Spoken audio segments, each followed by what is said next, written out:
ತಹಶೀಲ್ದಾರ್ ಅಮಾನತು ಖಂಡಿಸಿ ಪ್ರತಿಭಟನೆ ಎರಡನೇ ದಿನಕ್ಕೆ ಕಾಲಿಟ್ಟಿದೆ. ತಾಲೂಕು ಕಚೇರಿಗೆ ಬೀಗ ಜಡಿದು ಪ್ರತಿಭಟನೆ ನಡೆಸಿದ ರಿಪಬ್ಲಿಕನ್ ಪಾರ್ಟಿ. ಹಾರೋಹಳ್ಳಿ ತಹಶೀಲ್ದಾರ್ ಶಿವಕುಮಾರ್ ಆರ್ಸಿರವರನ್ನು ಕರ್ತವ್ಯ ಲೋಪ ಆರೋಪದ ಮೇಲೆ ಜಿಲ್ಲಾಧಿಕಾರಿ ಅಮಾನತು ಮಾಡಿರುವುದು ಖಂಡಿಸಿ ರಿಪಬ್ಲಿಕನ್ ಪಾರ್ಟಿ ಸದಸ್ಯರು ತಾಲೂಕು ಕಚೇರಿಗೆ ಬೀಗ ಜಡಿದು ಆಕ್ರೋಶ ವ್ಯಕ್ತಪಡಿಸಿದರು. ಸ್ಥಳಕ್ಕಾಗಮಿಸಿದ ಕನಕಪುರ ತಹಶೀಲ್ದಾರ್ ಮಂಜುನಾಥ್, ಎಎಸ್ಪಿ ಸುರೇಶ್, ಡಿವೈಎಸ್ಪಿ ಶ್ರೀನಿವಾಸ್ ಪ್ರತಿಭಟನಾಕಾರರ ಮನವೊಲಿಸಿದರು.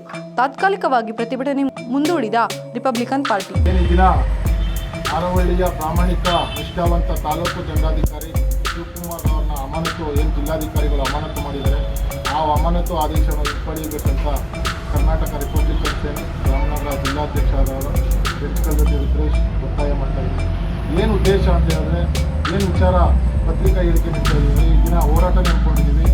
ನಿಷ್ಠಾವಂತ ಪ್ರಾಮಾಣಿಕವಾಗಿ ಹಾರೋಹಳ್ಳಿ ತಾಲೂಕು ಒತ್ತುವರಿ ತೆರವುಗಳನ್ನು ಮಾಡಿದ್ದಾರೆ ಮತ್ತು ಕೆರೆ ಜಾಗ ಯಾರು ಒತ್ತುವರಿ ಮಾಡಿದ್ದಾರೆ, ಸರ್ಕಾರಿ ಜಾಗಗಳನ್ನು ಉಳಿಸಿದ್ದಾರೆ, ಪ್ರಾಮಾಣಿಕವಾಗಿ ಸೇವೆ ಮಾಡ್ತಾ ಇದ್ದಾರೆ. ಯಾರಿಗೆ ಸ್ಮಶಾನಕ್ಕೆ ರಸ್ತೆ ಇಲ್ಲ, ರೋಡ್ ಇಲ್ಲ, ಸ್ಮಶಾನಕ್ಕೆ ಜಾಗ ಇಲ್ಲ, ನಿರ್ಗತಿಕರಿಗೆ, ಕೂಲಿ ಕಾರ್ಮಿಕರಿಗೆ ಯಾರು ನಿವೇಶನ ಇಲ್ಲ, ಅಂಥವ್ರಿಗೆ ಜಾಗ ಕೊಡುವಂಥ ಒಂದು ನಡತೆಯನ್ನು ಶಿವಕುಮಾರ್ ಅವರು ಪ್ರಾಮಾಣಿಕತೆಯಿಂದ ತಾಲೂಕಿನಾದ್ಯಂತ ಮಾಡ್ತಾ ಇದ್ದಾರೆ.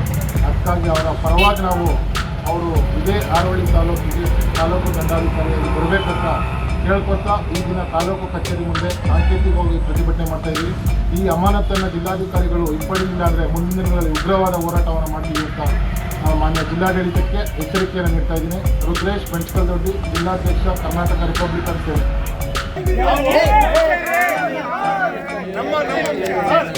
ಇಲ್ಲಿ ಎಲ್ಲ ಪಕ್ಷದವರು ಇದ್ದಾರೆ, ಇಲ್ಲಿ ಎಲ್ಲ ಜಾತಿಯವರು ಇದ್ದಾರೆ, ಇಲ್ಲಿ ಎಲ್ಲ ಸಂಘಟನೆಗಳಿದ್ದಾರೆ.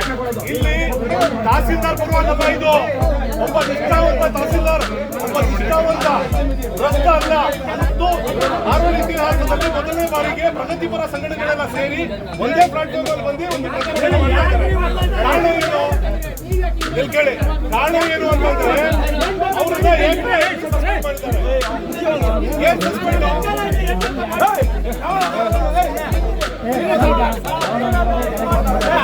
ಹೋರಾಟ